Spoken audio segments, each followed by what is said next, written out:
Hello beautifuls, this is Aromie here, and welcome back to Mystic Destinies Serendipity of Aeons.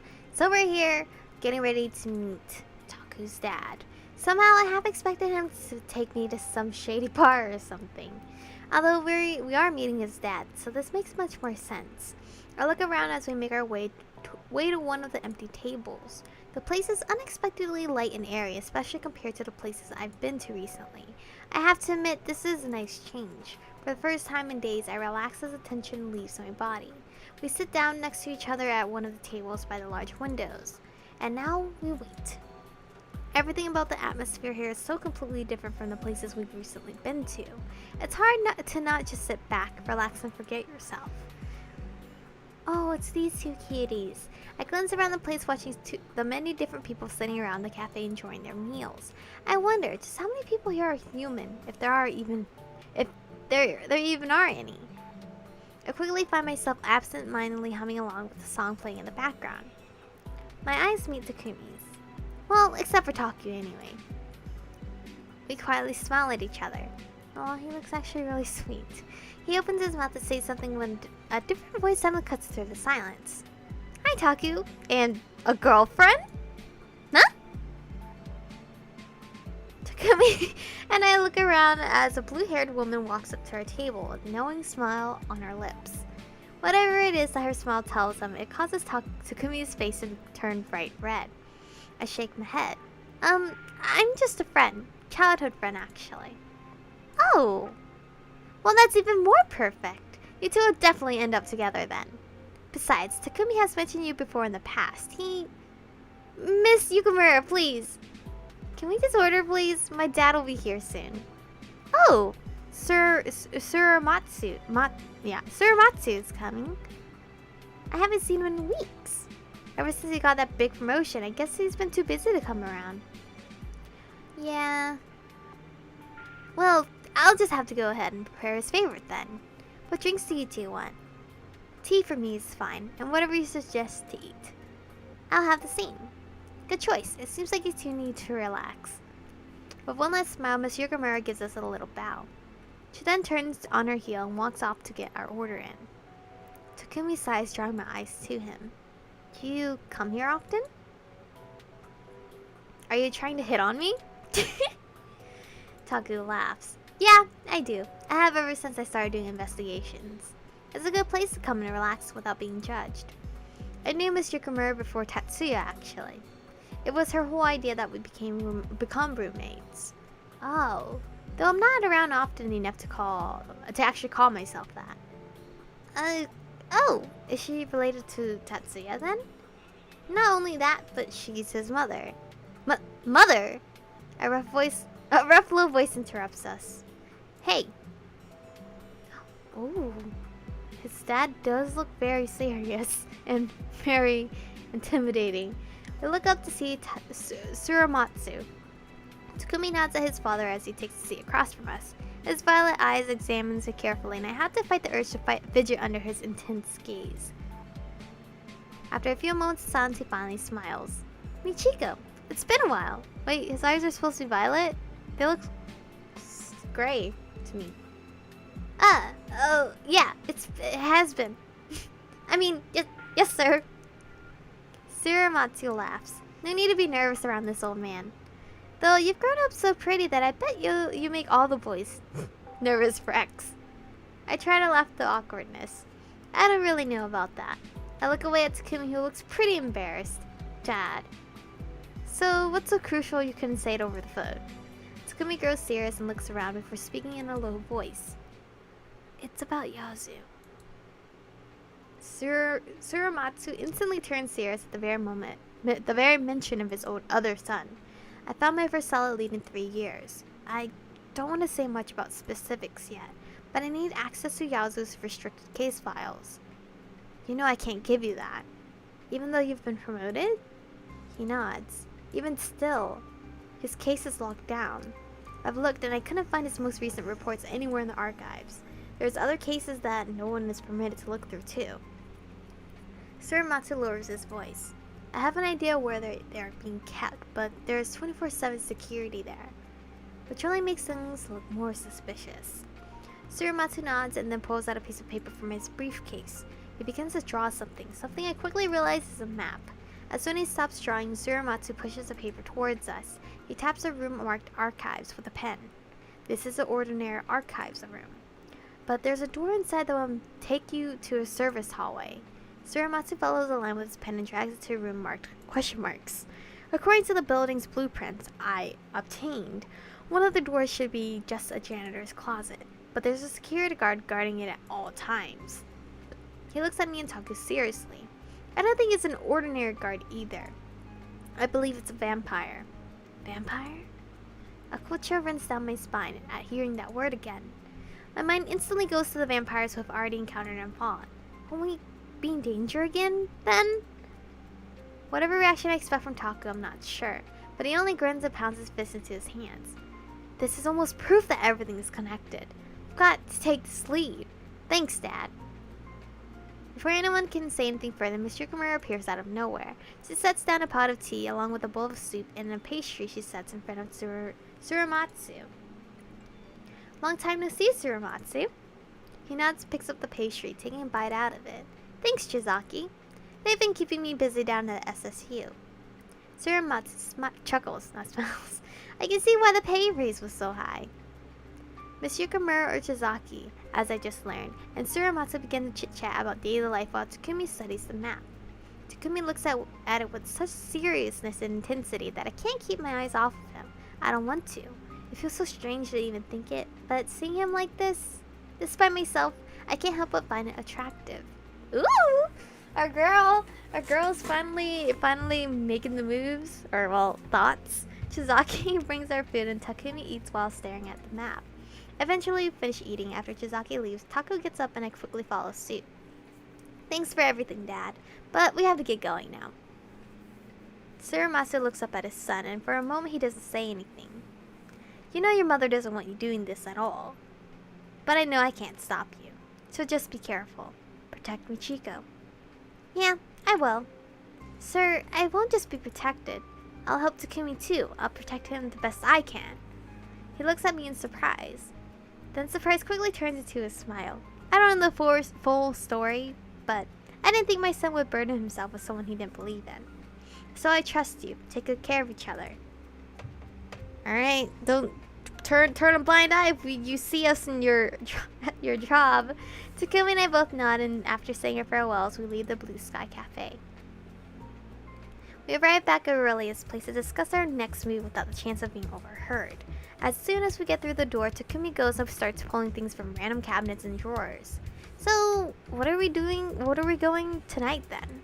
Oh, wait, what? So what? Are we going tonight then? We're really going to break into a police station? Oh, it's a police station. I thought it was like doctors or something. Yep.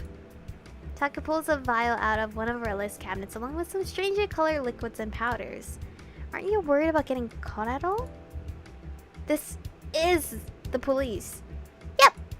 Taka starts mixing everything together. Yep, to what? To both? What are you even doing? Preparations and yep to both. Taka stops and looks me in the eye. Like I mentioned before, I'm always worried about getting caught or getting hurt. But other than suffering and death, life doesn't have any guarantees. So if you have things you need to do in order to achieve your goals, you gotta suck it up and do them anyway. I don't know at all what to say to that. To all that. What can I say? When did they become so dark? Ignoring my speechless rate, Takumi continues and pulls out a syringe. He uses it to pull the liquid mixture into it and then shoot it directly into his wrist. What the hell is that? What are you doing? I told you, preparing. It's medicinal, sort of. Anyway, why aren't you doing the same? Get in your gear, study, practice, whatever. Why are you being rude? We don't have time to waste. Rebuffed by his words, I numbly turn around and head for the guest room. I'm not at all certain what to think, so I resign myself to reading up some books. If I just pray that Taku knows what he's doing, that all this crap is worth it in the end. Yeah, Taku's getting kind of dark. Night? Flight? Or what, or why is that? What? Is it like, it's also a fight, but a flight? I don't understand. I pant sitting on the cold stone floor inside the SSU. Taku stands flat against the wall next to me as he looks around. Takumi and I successfully navigated the rooftops again. My spell of teleporting after him worked as well. So far, so good. Although I did end up falling right on my ass as I ported in. It was otherwise a complete success. Takumi had examined that because this is a police station. Coming from the rooftop quietly was of the utmost importance. So I had to wait until he was already inside before porting to him. I took a deep breath to calm myself. It's almost too quiet in the hallway, although I can hear some faint whispers coming from somewhere. Oh god, that's kind of scary, the shadows. I finally look down the hall and immediately freeze when I see them. All along the walls, hidden away by the shadows, I see dark shapes in the distance. I don't know what I'm seeing, but I feel my blood run cold. Even all the way from here, I can hear them whispering. I can't stop myself from gasping. Stop! I don't like that! Get out of my ear! Do they sing? Although I can't make out what they're saying, I get the strangest feeling that they know I'm here. I scramble to stand up and flatten myself against the wall like Taku is. Takumi turns to me, warning shining in his eyes. What is it? With a shaky hand I point towards the end of the hallway at the dark figures. They remain where they are, much like us, hidden away in the shadows. I got the sense that they're already that they're suddenly looking right back at me and I want to run. The whispers get louder, but the word sounds unfamiliar to my ears. Taku looks to where I'm pointing with cautious eyes. I push away the feelings of dread and get close to him, whispering frantically. Don't you see all those people? Taku narrows his eyes. What people? I squint at the shadowy, wavy figures and then they seem to just disappear. What is going on here? Are those souls of the dead? Am I losing my mind? Or it's probably just me seeing things. Actually, breaking into a police station has me really on edge. My mind might be thinking I see things because I'm so paranoid about being caught. I glance up at Taku, who is still staring at me. I swallowed the lump forming in my throat. Never mind, I just thought I saw something. Let's go. Taku stares at me for a moment before finally nodding, signaling me to follow him. No, bro. I think those are the souls of the dead or something. We walk down the dark hallway as quietly as possible. I take great care to step as gently as Taku had tried to teach me in a crash course earlier on the roof. But thankfully, no one seems to be here. We finally reach a door that Tsurumatsu had indicated in his hand-drawn map, but no one is there guarding it. Do you think they aren't here at night? Didn't you say 24/7? I whispered to Taku as we stopped outside the door. He did. Maybe the guards stepped away for a bathroom break? Or they're changing out guards? Or maybe your dad was misinformed. All of that's possible. Let's just go inside while we can.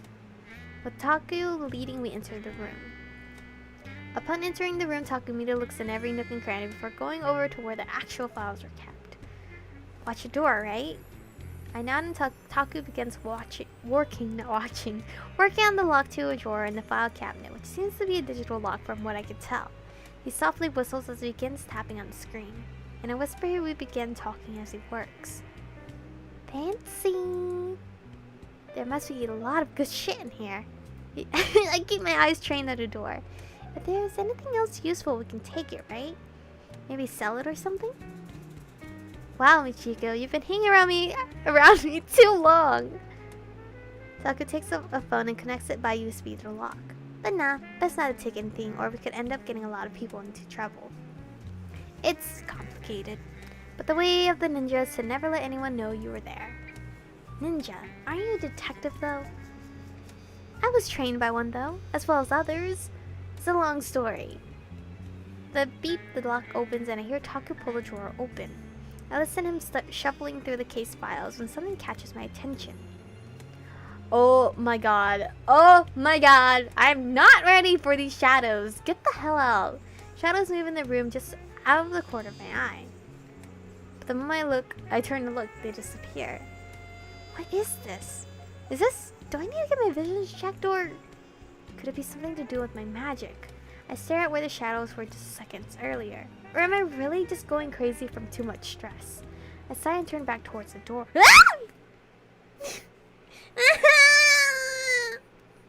Why do you do this to me? I thought this game was safe. I'd expect horror to come out. My eyes land on a figure, real one this time, standing in the doorway. The vampire stares back at me with cold gray eyes. I open my mouth to scream, but the vampire moves so fast I can barely blink.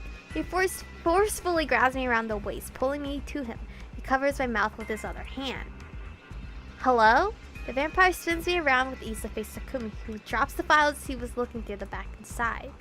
He slowly stands up and glares at the vampire as I frantically claw at my captor, but the struggle doesn't seem to faze him at all. With his large hand covering my mouth and nose, more than anything I just want air. I can't breathe.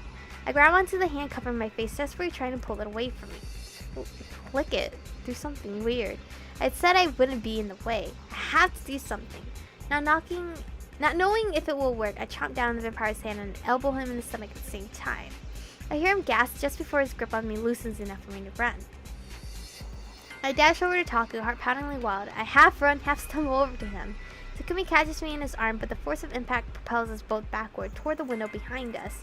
Looking at the vampire that's recovering, Taku quickly pulls out something from his sleeve. He presses it against the glass seconds before we collide with the window, all while holding me tightly against his chest. Shoot! I'm still in the way though! I still ruined the mission. Dang it.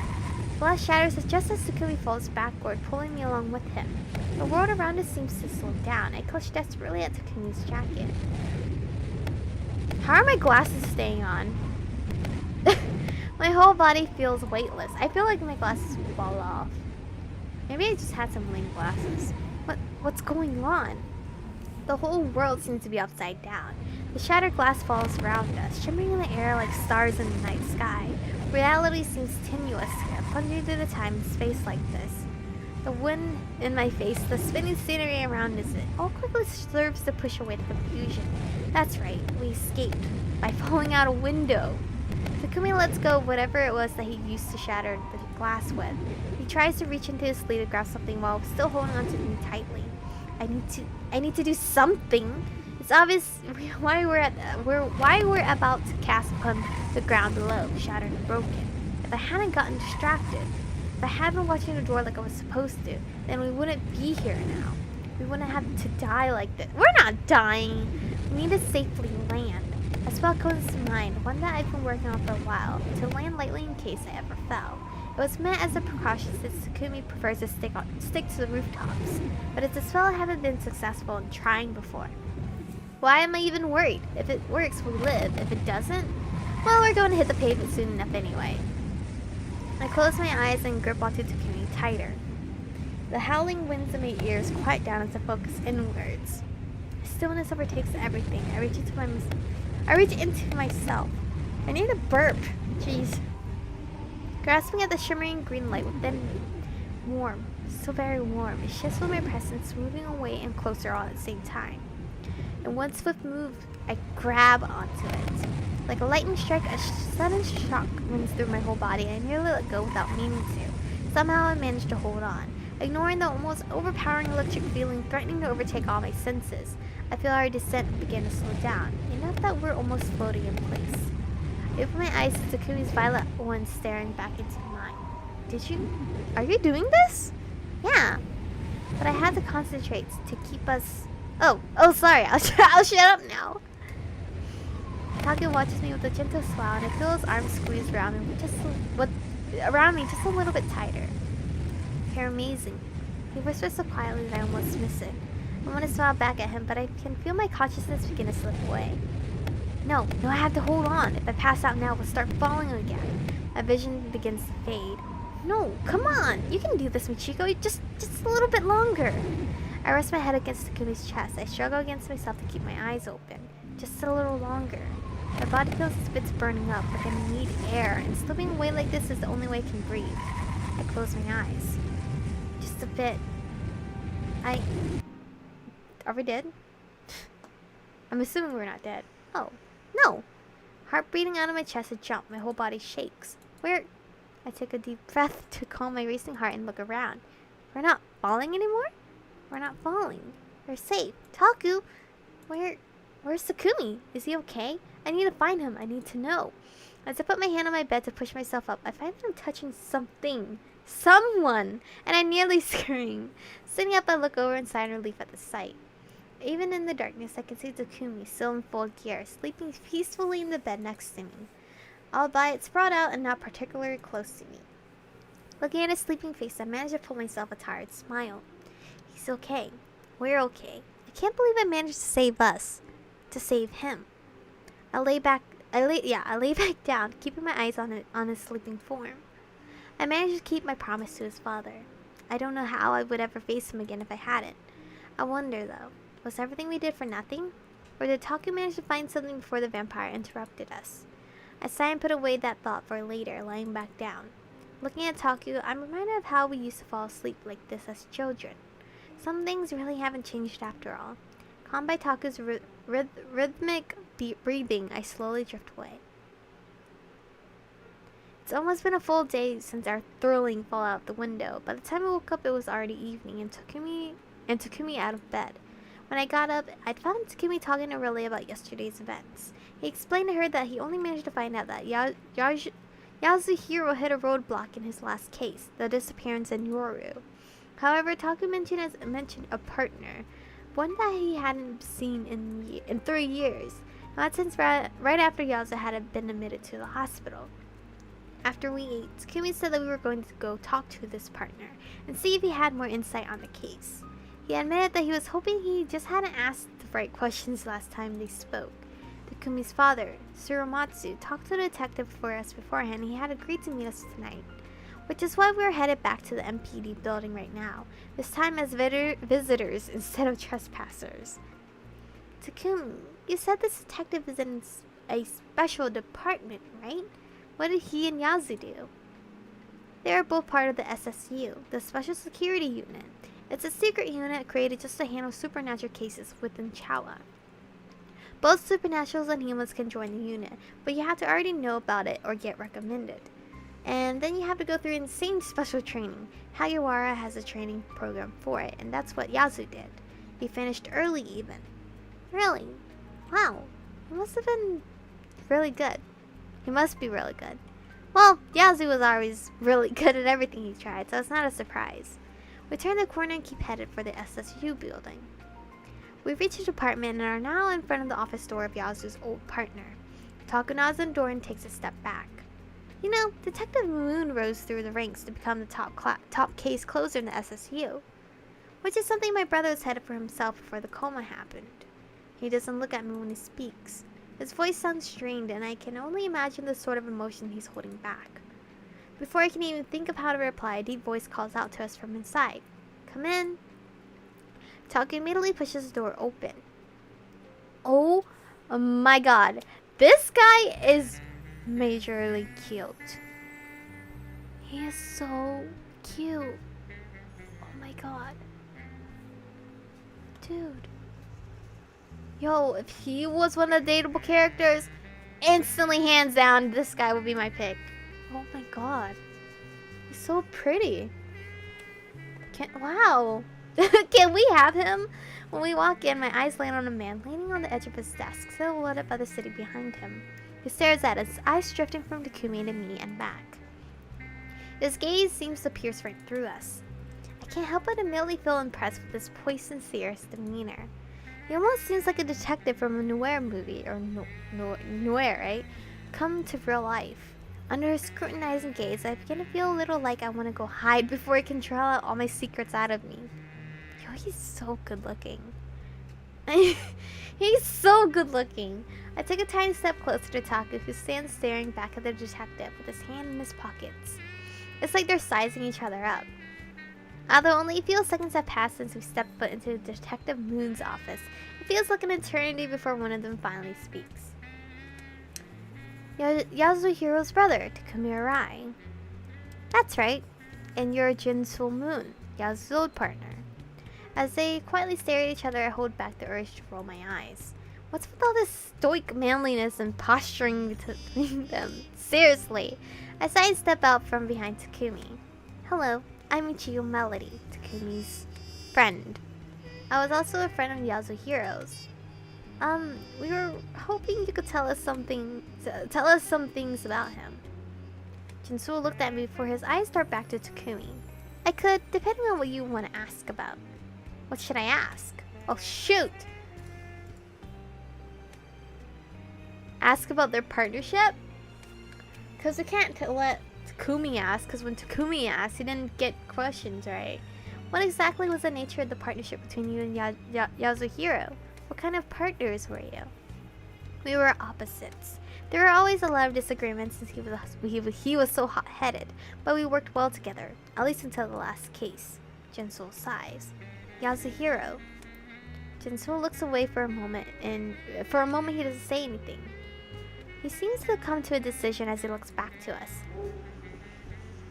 Okay, Route. He was working on a case known as the Yoru disappearances. Cool. So he ended up telling us the case anyway. I think I made the right choice. A string of potential murderers of many criminals and some of their family members here in Yoru. No one was all that interested in the case. Why? They believed that everyone was better off. Better off if there was a serial criminal murderer. What the heck? Instead of capturing the serial criminal murderer, they're like, nah, just let this man go loose. And what did you believe? I believe that even criminals deserve not to be killed in cold blood. That they deserve to have a right to a fair trial and justice as much as anyone else. And Yasu? Yasu was much the same. Besides that, he saw it as shirking his duty if he didn't look into it, and so did I. We were a good fit as partners in that way. Anyway, you want to know how that case ended, I assume? Well, I don't know the answer either. We were taken off the case, and I stopped pursuing it. I knew we had dug too deep and hit some kind of danger, but Yasu didn't want to stop. What happened? We had an argument. He said that we would pursue it regardless of danger. That kind of corruption was all the reason we needed to push further. And did you not agree? Jinsol shakes his head slightly, crossing his arms. It's not that I didn't agree, it's that I wanted to slow down our progress somewhat. Look into some things first. Sorry, I'm rubbing my nose. It's so itchy. Try to go about it as safely as possible. But your brother was always reckless.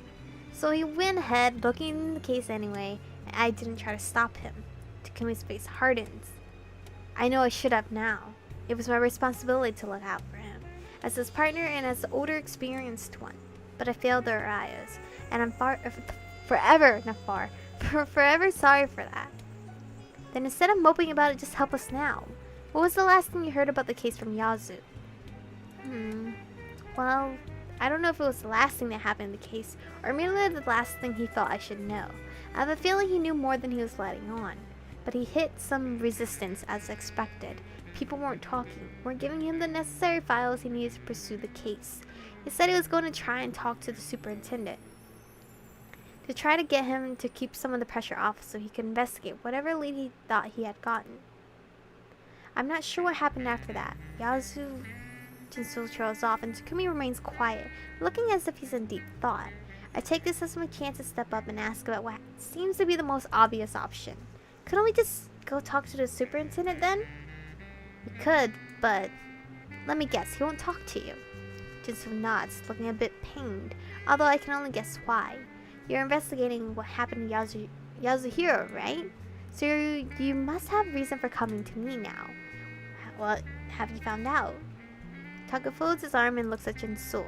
You seem like a real by-the-rules sort. You always play good cop, right? So why don't you just sit back and let us handle it from here? I'm not bound by the same rules you are. Sure, I play by the rules, but I don't think I won't break them if it means justice will be dealt.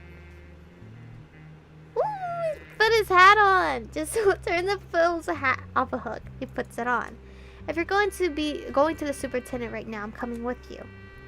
I owe Yasu at least this much. Taku and Jinsol stare at each other levelly until Taku finally turns and opens the door. I'll trust you, only because Yasu once did. Wow. With that, Taku leaves the room and I follow him behind along with Jinsol. We follow out into the hallway with Jinsol and Taku leading. As I stare at the two side by side, I notice how broad Taku's shoulders have gotten, and how straight and tall he stands now, especially when compared to the dorky skinny kid of the past. He and Jinsol walk in long strides with a confident gait, and I find myself standing a bit straighter in spite of myself. He isn't going to just see you, you know. If he's even here at this time of night. True, but like I said, I don't play by anyone's rule but my own. Jinsol examines Takumi, but he doesn't say anything when we step into an elevator. The three of us step out into another hallway and Jinsol leads us to a door at the far end of the hall. This is his office, but it seems like he's not there. Hey, what are you doing, Aromie? Breaking in. Takumi bends down and starts to fiddle with the lock. He's using some kind of tools he seems to have pulled out from nowhere. I briefly wonder if I should even bother asking about it when the door suddenly opens. Takumi stands up in surprise as a hooded stranger walks out. Another vampire. I didn't have to see the fangs to guess this one. Who the hell are you? I could ask the same for you. Of you. Were you just in the superintendent's office? Yes, he was, Jinsol. But this is where we're gonna stop for today's episode. Jinsol is honestly a total babe. I wish we could date him, to be honest. Look at him, he's so beautiful. He looks so real. But anyway, thank you guys for watching. Stay beautiful, and I'll see you guys in the next one.